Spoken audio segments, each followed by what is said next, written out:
મિત્રો, આજે આપણે ધોરણ 11માં ચેપ્ટર 11 પી વિભાગના તત્વો વિશે વાત કરવાની છે. તો આપણે આપણા અગાઉના લેક્ચરમાં કાર્બન મોનોક્સાઇડ અને કાર્બન ડાયોક્સાઇડની બનાવટ અને એના ગુણધર્મો વિશે ચર્ચા કરી વિદ્યાર્થી મિત્રો. આજે આપણે સિલિકોન વિશે ચર્ચા કરવાની છે. સિલિકા, જેને SiO2 કહેવામાં આવે છે, બરાબર, સિલિકોન ડાયોક્સાઇડ. તો આપણે જે કાર્બન પરિવાર વિશે વાત કરી રહ્યા છીએ, એમાં આપણે કાર્બન વિશે પહેલા વાત કરી, બરાબર.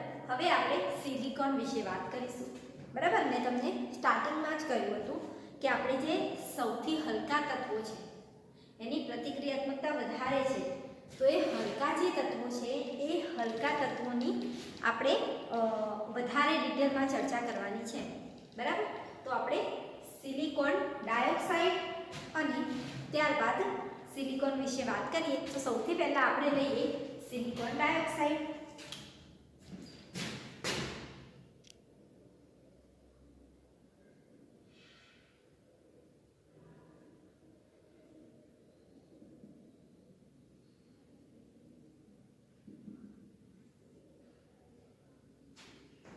પૃથ્વીના પોપડામાં 95% સિલિકા રહેલું છે. પૃથ્વીના પોપડામાં કેટલા પર્સન્ટ રહેલું છે? 95% સિલિકા રહેલું છે.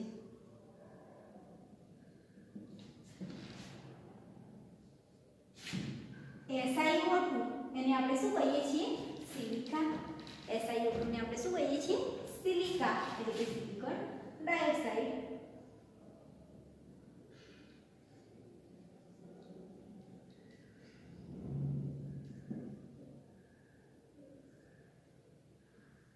જે અનેક સ્ફટિકમય બંધારણ સ્વરૂપે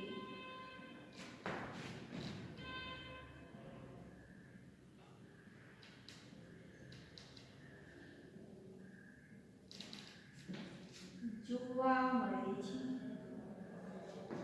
પૃથ્વીના પોપડામાં 95% સિલિકા છે, જેને આપણે SiO2 કહીએ છીએ, અને જે અનેક સ્ફટિકમય બંધારણ સ્વરૂપે જોવા મળે છે. હવે આપણે સિલિકોન ઓક્સાઇડની રચના કેવી છે, બરાબર. તો આપણે એની જાળીદાર રચના કેવી રીતે જોડાયેલી છે, બરાબર, એના વિશે વાત કરીએ. તો આપણે લખીશું સિલિકોન ઓક્સાઇડની જાળીદાર રચના.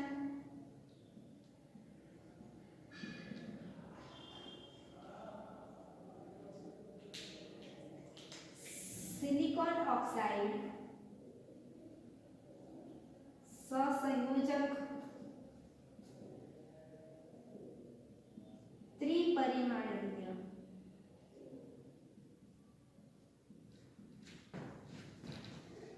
જાળીદાર રચના ધરાવતો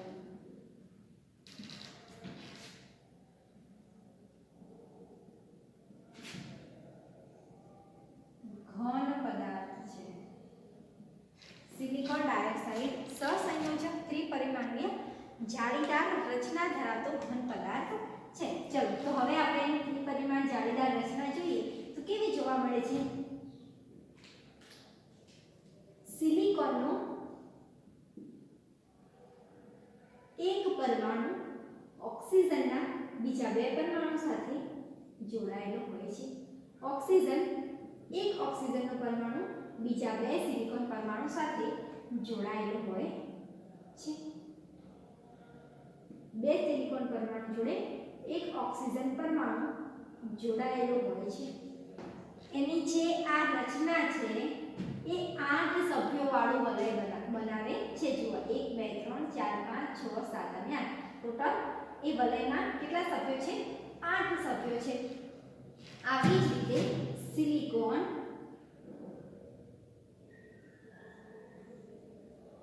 જાળીદાર રચના બનાવે છે, જેમાં એકાંતરે ઓક્સિજન અને એકાંતરે સિલિકોન જોડાયેલા હોય છે.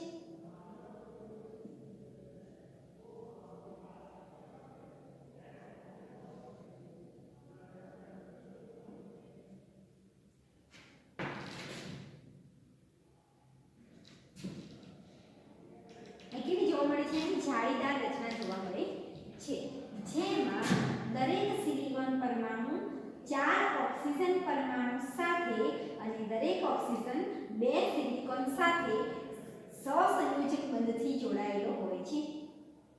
આ રચનામાં 4 સિલિકોન અને 4 ઓક્સિજન એકાંતરે ક્રમમાં ગોઠવાયેલા આપણને જોવા મળે છે. એમાં આપણને કુલ 8 સભ્યોવાળી વલય રચના જોવા મળે છે. ખ્યાલ આવે છે વિદ્યાર્થી મિત્રો?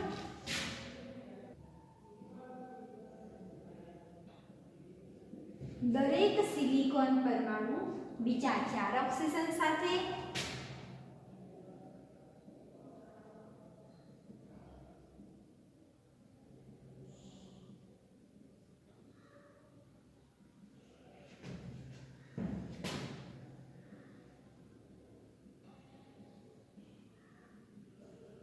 અને દરેક ઓક્સિજન પરમાણુ બીજા 2 સિલિકોન પરમાણુ સાથે જોડાયેલો હોય છે.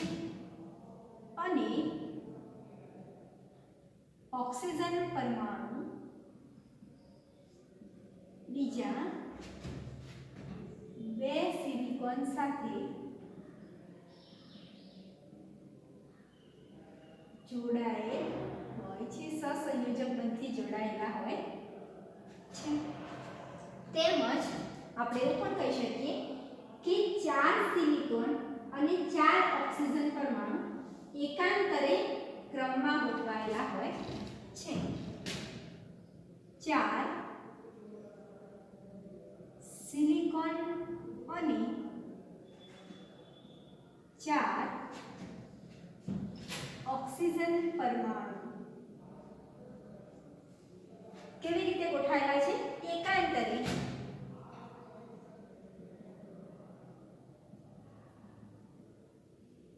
ક્રમમાં ગોઠવાયેલા હોય છે. બરાબર? અહીંયા આપણને 8 સભ્યવાળી, મેં તમને હમણાં કહ્યું 1 2 3 4 5 6 7 અને 8 સભ્યોવાળી વલય રચના જોવા મળે છે.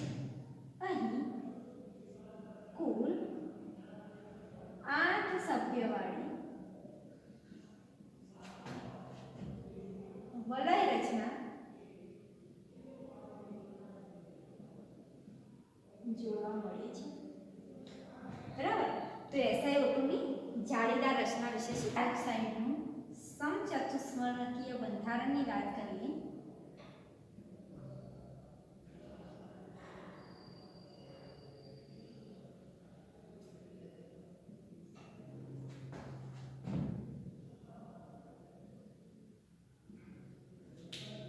તો એ બંધારણમાં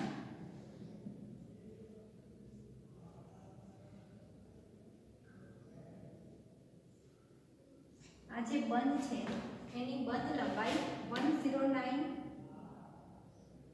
ડિગ્રી અને આ જે બંધ લંબાઈ છે 162 પિકોમીટર સમથિંગ જોવા મળે છે. અહીં 4 જે બોન્ડ છે સિલિકોન ઓક્સાઇડ, બરાબર? આ ચારેય સિલિકોન ઓક્સાઇડ બોન્ડ સિગ્મા બંધ છે.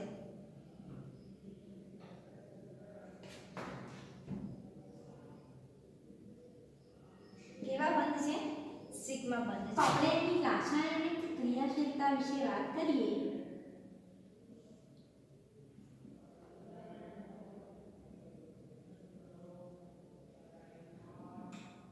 તો હમણાં આપણે એની રચનામાં જોઈ ગયા કે સિલિકોન અને ઓક્સિજન વચ્ચેનો જે બોન્ડ છે એ ઘણો સ્ટ્રોંગ બોન્ડ છે. બરાબર? તો એ સ્ટ્રોંગ બોન્ડ હોવાને કારણે તમે એને ઝડપથી તોડી શકતા નથી અને તોડવું ઘણું મુશ્કેલ બની જાય છે. એટલા જ માટે સિલિકોન ઓક્સાઇડ અક્રિયાશીલ જોવા મળે છે. પરંતુ તે HF અને NaOH એ બંને સાથે ક્રિયાશીલ રીતે વર્તે છે. કેવી રીતે? આપણે રિએક્શન દ્વારા સમજીએ. સિલિકોન ઓક્સાઇડનો બોન્ડ તોડવો ઘણો મુશ્કેલ હોય છે. તેથી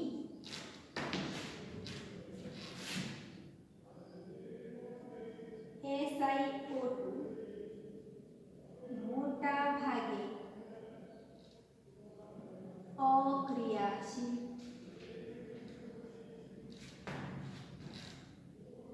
હોય છે.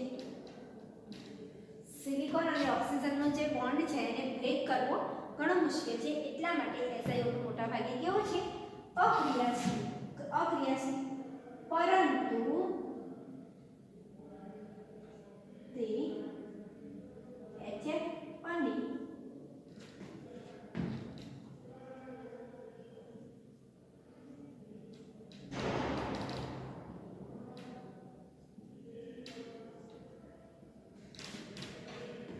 ક્રિયાશીલતા દર્શાવે છે. આપણે એને રિએક્શન દ્વારા સમજીએ. Silicon oxide plus 2NaOH gives શું મળશે? Na2SiO3 plus H2O. ઓકે, હવે સિલિકોન ઓક્સાઇડની HF સાથે પણ આપણે પ્રક્રિયા કરીએ તો શું મળશે? SiF4 4HF4 plus 2H2O. બરાબર. સિલિકોન ઓક્સાઇડની NaOH અને HF સાથેની પ્રક્રિયાથી એ કેવું બની જાય છે? ક્રિયાશીલ બની જાય છે. પરંતુ જ્યારે આપણે સિલિકોન ઓક્સાઇડ એટલે કાચ એ HF માં ઓગળી જાય છે. સિલિકોન ઓક્સાઇડમાં HF ભરીએ તો સીધું એને ભરી શકાતું નથી, કારણ કે કાચમાં HF છે એ ઓગળી જાય છે. તો એ ઓગળે નહીં એના માટે શું કરવાનું? તો એ ઓગળે નહીં એના માટે એની ઉપર એ જે કાચની બોટલ હોય છે એના પર મીણનું કોટિંગ કરી દેવાનું. બરાબર. તો મીણનું તમે કોટિંગ કરશો પછી તમે એની અંદર HF ને ભરી શકશો. એની પાછળનું રીઝન છે કે જે HF છે એ મીણ સાથે રિએક્ટિવ નથી. ઓકે, ખ્યાલ આવી ગયો વિદ્યાર્થી મિત્રો?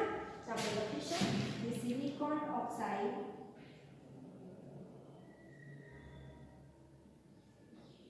HF માં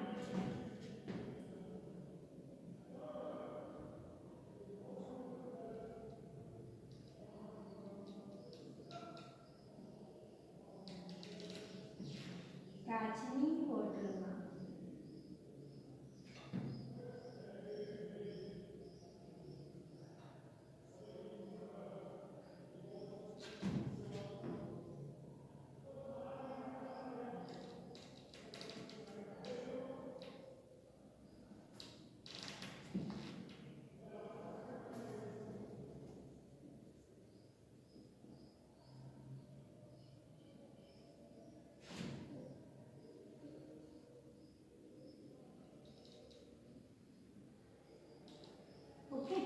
તો સિલિકોન ઓક્સાઇડ HF માં ઓગળતું હોવાથી કાચની બોટલમાં HF સીધું ન ભરી શકાય, પરંતુ મીણ વડે એને કોટિંગ કરીને ભરવામાં આવે છે. તો એની રાસાયણિક ક્રિયાશીલતા ખ્યાલ આવી ગઈ કે સિલિકોનનો અને ઓક્સિજનનો જે બોન્ડ છે એને આપણે બ્રેક કરવો હોય તો એ ઘણો મુશ્કેલ થઈ જાય છે. તેથી SiO2 ને મોટા ભાગે અક્રિયાશીલતા તમને જોવા મળશે, પરંતુ તે HF અને NaOH પ્રત્યે કેવો છે? ક્રિયાશીલ છે. આપણે એની રિએક્શન જોઈ તો સિલિકોન ઓક્સાઇડ કાચ એ HF માં ઓગળી જાય છે. બરાબર. આ છે HF માં ઓગળી જાય છે તો કાચની બોટલમાં HF ને ભરવું મુશ્કેલ બની જાય. તો શું કરવાનું? કાચની બોટલમાં HF ભરવો હોય તો એને મીણ વડે કોટિંગ કરી દેવાનું. બરાબર, કારણ કે મીણ સાથે રિએક્ટિવ નથી. ઓકે, તો હવે આપણે એના ઉપયોગો વિશે વાત કરીએ વિદ્યાર્થી મિત્રો.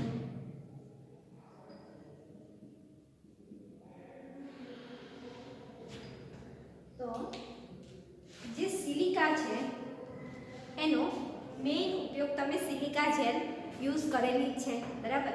એનો ઉપયોગ ક્યાં કરીએ છીએ આપણે? તો સિલિકા જેલનો ઉપયોગ આપણે મોસ્ટલી કોઈ પદાર્થ હોય એના પર ભેજ ન લાગી જાય, એ સૂકો રહે તો એને સુકવણીકારક તરીકે આપણે ઉપયોગ કરીએ છીએ. તેમજ એનો ઉપયોગ આપણે ક્રોમેટોગ્રાફી તરીકે અને ઉદ્દીપક તરીકે પણ કરીએ છીએ. ચલો તો હવે આપણે એના બીજા ઉપયોગો વિશે પણ વાત કરીએ. તે ક્વાર્ટઝ, એના ક્વાર્ટઝનો જે ઉપયોગ છે એ દાબ વિદ્યુત તરીકે થાય છે.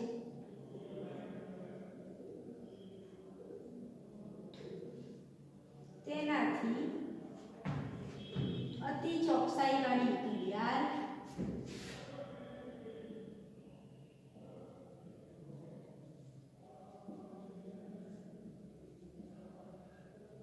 ઘડિયાળ હોય એમાં ઘણી ચોકસાઈ, આધુનિક રેડિયો અને ટેલિવિઝનનું જે આપણે પ્રસારણ જોઈએ છીએ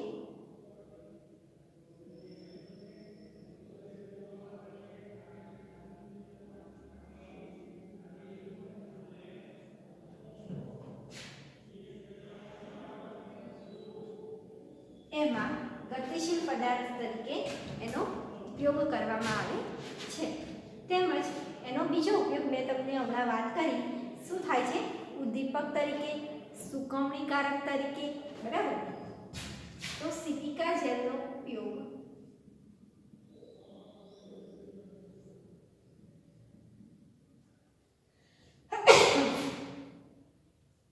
ઉદ્દીપક તરીકે,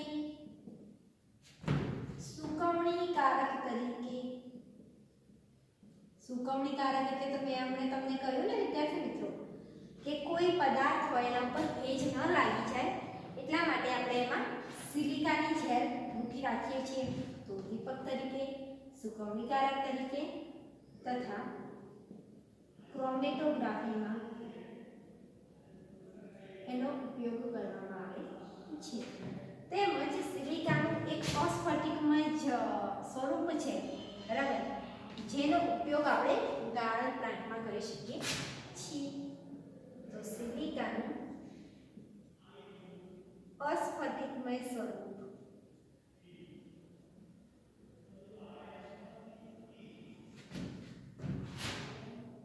કિસેલ ગુર, શું કહેવાય છે એને? કિસેલ ગુર. એનો ઉપયોગ પાણીના ગાળણ પ્લાન્ટમાં કરવામાં આવે છે.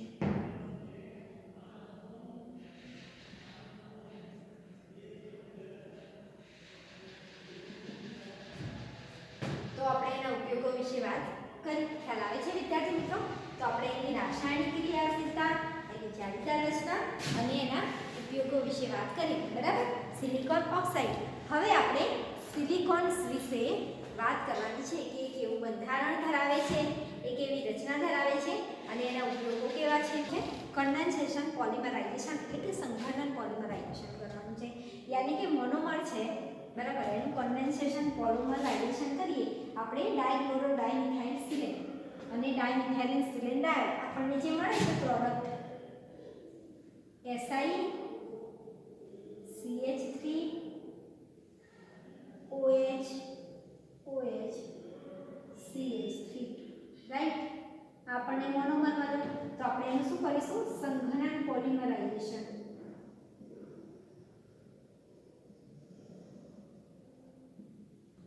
આવા ઘણા બધા મોનોમરને આપણે જોડી દઈશું. SiCH3 OH OH CH3 plus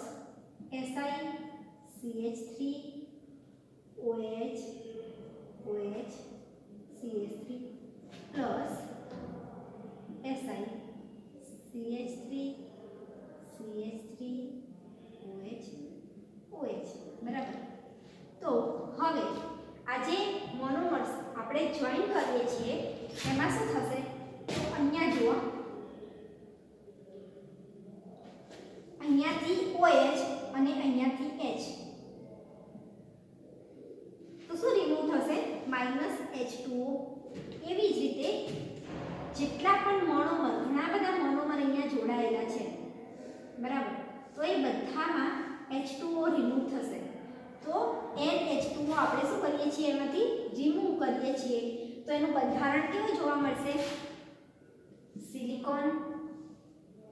અહીંયાથી પણ H રિમૂવ થઈ જશે, બરાબર, અને આગળનું OH તો એ H2O રિમૂવ થઈ ગયું.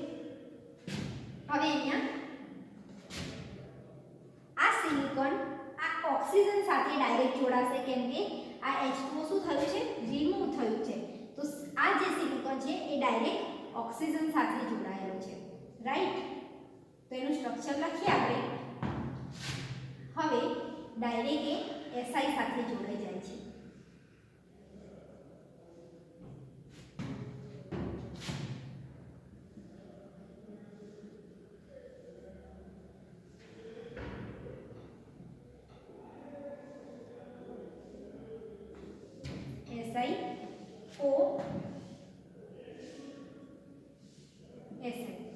રાઈટ.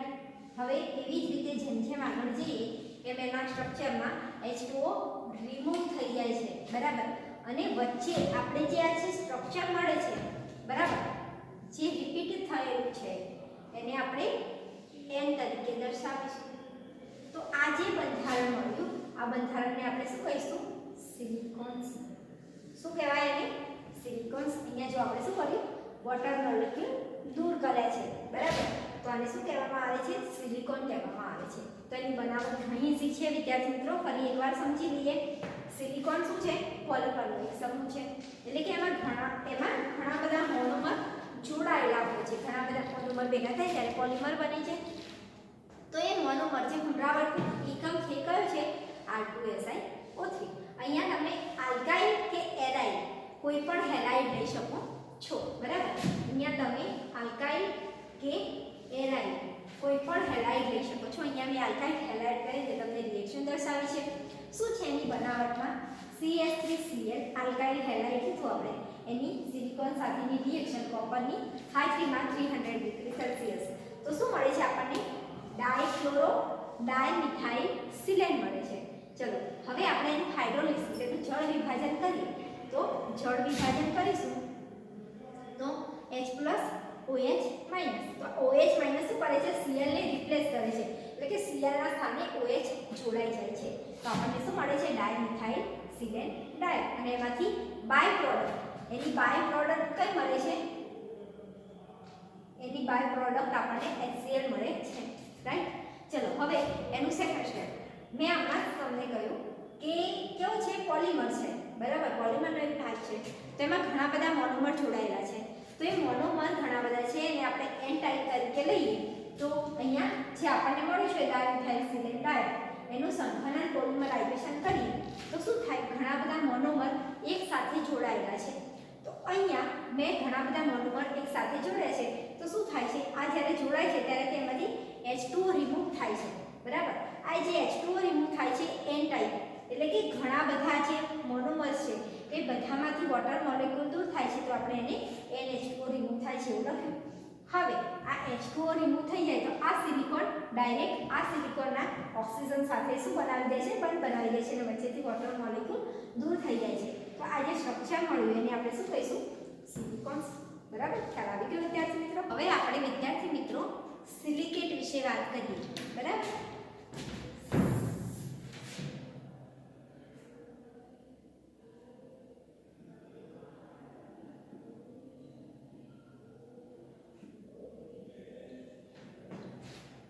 સિલિકેટ સંયોજનો H4SiO4 જેને શું કહેવાય? Ortho silicic acid. એમાંથી 4H+ બાદ કરતા જે એનાયન મળે છે, કયો એનાયન મળે છે? SiO4 4- જેને આપણે શું કહીએ છીએ? સિલિકેટ. શું કહીએ છીએ? સિલિકેટ. સેલિસિલિક એસિડ છે, બરાબર, એમાંથી H+ 4H+ રિમૂવ થઈ જાય અને જે એનાયન મળે, બરાબર, એ એનાયન કયો છે? Silicate, right? ચલો તો સિલિકેટ સંયોજનનું જે સ્ટ્રક્ચર છે એ સ્ટ્રક્ચર આપણને કેવું જોવા મળે છે? કુદરતમાંથી સિલિકેટ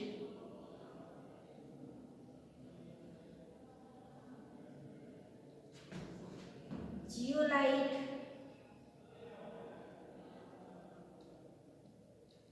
માઇકા, એસ્બેસ્ટોસ,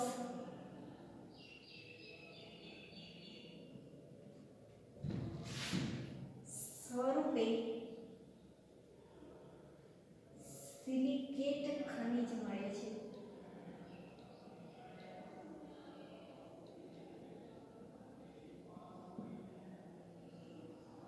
તો સિલિકેટ સંયોજનનો પાયાનો એકમ શું થાય? SiO4 minus. તો સિલિકોનનો પાયાનો એકમ કયો થાય છે? SiO4 minus. આ એકમમાં જે સિલિકોન છે એ 4 ઓક્સિજન પરમાણુ સાથે સિગ્મા બોન્ડથી જોડાયેલો છે. સિલિકોન છે એની જે બહારની કક્ષા છે એમાં કેટલા 4 ઇલેક્ટ્રોન રહેલા છે, બરાબર? તો એ 4 ઇલેક્ટ્રોન 4 ઓક્સિજન સાથે સિગ્મા બોન્ડ બનાવે છે. આ એકમમાં SI એકમના પરમાણુ 4 ઓક્સિજન સાથે સહસંયોજક બંધથી જોડાયેલા હોય છે.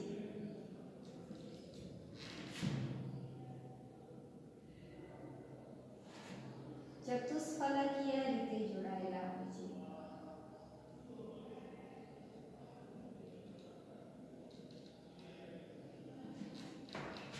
એનું સ્ટ્રક્ચર જોઈએ તો સિલિકોન 4 ઓક્સિજન પરમાણુ, રાઈટ. આખા સિલિકોન બંધારણ પરનો ઋણ વીજભાર છે એ Na+, Mg+, એના વડે શું થયેલો હોય છે? એ ન્યુટ્રલ થયેલો હોય છે, બરાબર? તો આપણે લખી શકીએ કે આખા સિલિકેટ સંયોજનનો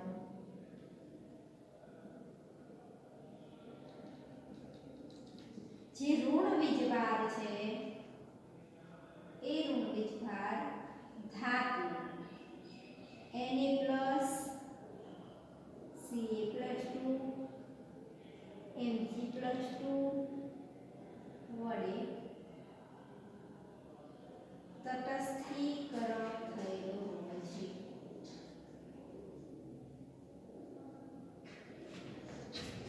આ સિલિકોન બંધારણ પરનો જે એનાયન હોય છે, ઋણ વીજભાર હોય છે, Na+, Ca+ અને Mg+2 વડે શું થયેલો હોય છે? ન્યુટ્રલાઇઝ એટલે તટસ્થ થયેલો હોય છે.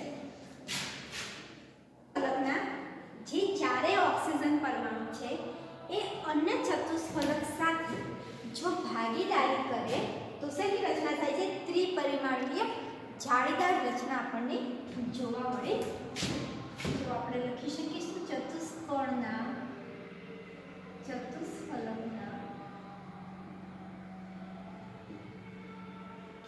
4 ઓક્સિજન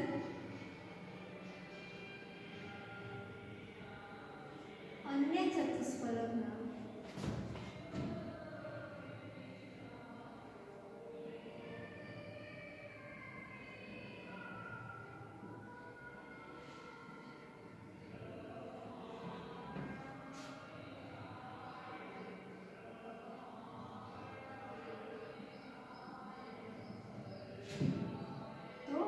ત્રિપરિમાણીય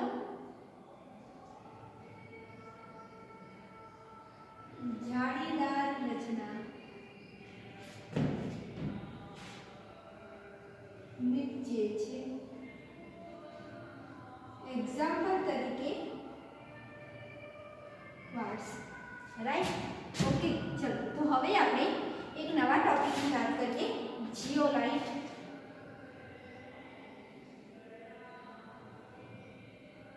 તો વિદ્યાર્થી મિત્રો, આપણે સિલિકોન ડાયોક્સાઇડની ત્રિપરિમાણીય જાળીદાર રચના જોઈ હતી, બરાબર? યાદ છે ને?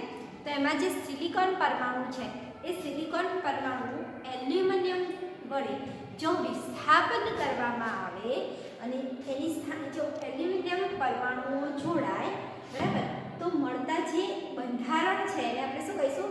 એલ્યુમિનો સિલિકેટ કહીએ છીએ. તો આપણે લખીશું સિલિકોન ડાયોક્સાઇડની ત્રિપરિમાણીય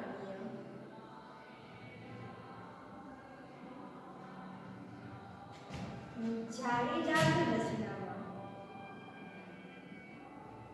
સિલિકોન પરમાણુનું વિસ્થાપન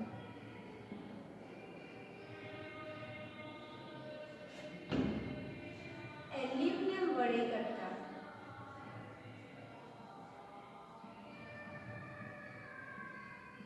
મળતા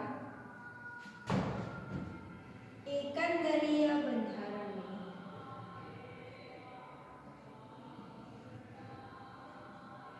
શું કહીએ છીએ? એલ્યુમિનો સિલિકેટ કહે છે. એક્ઝામમાં આવો પ્રશ્ન પૂછાય, એલ્યુમિનિયમ સિલિકોટ કોને કહે છે? તો શું આન્સર આવે કે સિલિકોન ડાયોક્સાઇડની ત્રિપરિમાણીય જાળીદાર રચના છે એમાં સિલિકોન પરમાણુનું વિસ્થાપન શેના વડે થાય? એલ્યુમિનિયમ વડે. રાઈટ? તો એને શું કહીએ છીએ?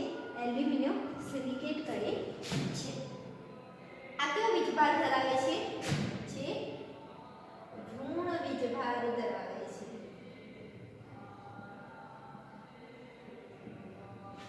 આ જે ઋણ વીજભાર છે, જેમ અહીંયા આપણે કર્યું હતું એમ ઋણ વીજભાર હોય એને Mg+2 વડે શું કરવામાં આવે? સમતોલિત કરવામાં આવે. બરાબર? એને તટસ્થ કરવામાં આવે. બરાબર? તો આપણે લખી શકીશું આ ઋણ વીજભારને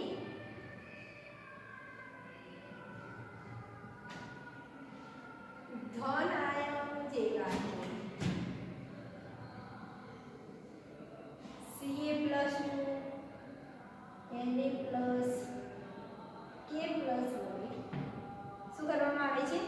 સમતોલિત એટલે કે તટસ્થ કરવામાં આવે છે. રાઈટ? જીઓલાઇટનું મહત્વ શું છે?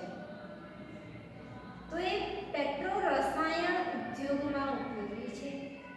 પહેલો ઉપયોગ છે એનો પેટ્રો રસાયણ ઉદ્યોગોમાં એ ઉપયોગી છે.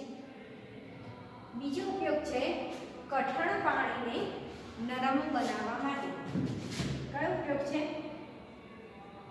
કઠણ પાણીને નરમ બનાવવા માટે. રાઈટ? તો આપણે સિલિકેટ સંયોજનો અને ઝિયોલાઇટ વિશે વાત કરી વિદ્યાર્થી મિત્રો. તો આપણે આ જે પી બ્લોક એલિમેન્ટ છે એનો આ લાસ્ટ ટોપિક છે. રાઈટ? તો આપણો ચેપ્ટર અહીંયા કમ્પ્લીટ થઈ જાય છે પી બ્લોક એલિમેન્ટ અને આપણો વિડીયો પણ અહીંયા પૂરો થઈ જાય છે વિદ્યાર્થી મિત્રો.